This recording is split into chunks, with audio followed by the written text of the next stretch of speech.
Salute on fire. Gas fire. Aye. Gono Chirandu. Atatantaka. Mtipo mudanga. Wajiwa na maguta yu. Wainditi ngirirofa ndinacha ndinacho. Nasi wakaura iwe. Nasi wakaura. Wainditi ngirirombe ndirirofa. Nasi wakaura. Nasi wakaura. Nasi wakaura. Nasi waboa. Nasi wakaura. Wainditi ndirichama kwekwewe urombe. Nasi wakaura. Wainditi ndiri maumburuza namo. Nasi mambo. Nasi wakaura. Ndoza kuguta kupachura kudya kusina godo. Nai mambo. Yeah. Waindiseka uchiti ndirore mambembe ndirore sugamba. Nasi mambo. Nasi wakaura. Waindiseka uchiti ndirirofa. Ndirirofa. Nasi wakaura. Nasi wakaura iwe. Nasi wakaura. Nasi waboa. Nasi wakaura. Touch yeah. Nasi wakaura. Nasi wakaura. Nasi waboa.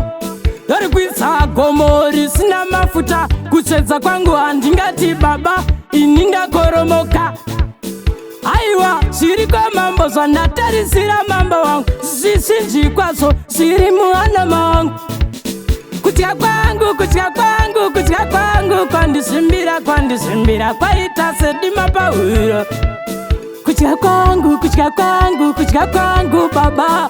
Kwa itase mbambaira, kwa itase madumbe. Waindiseka, uchitandina choini. Nasi wakaura iwe, nasi waboa. Chita! Waindiseka, waitondiseka. Uchindiseka. Nasi unondoita machira mberi. Kudya kwangu kwaita kuti vanhu vese vagosotwa. Ndodya na Jesu. One plate. Ndodya na baba.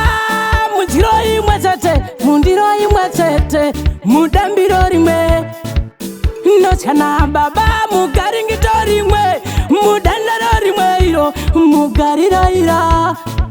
Waindiseka uchitindirirofa. Handinacho. Ene nasi wakaura. Nasi waboa. Nasi wakaura. Nasi waboa. Nasi wakaura. Ndodya kudya kusina godo. Kudya nekupachura namo chakowa. Nasi wakaura. Zimtachi vazokaura. Vanhu vazokaura.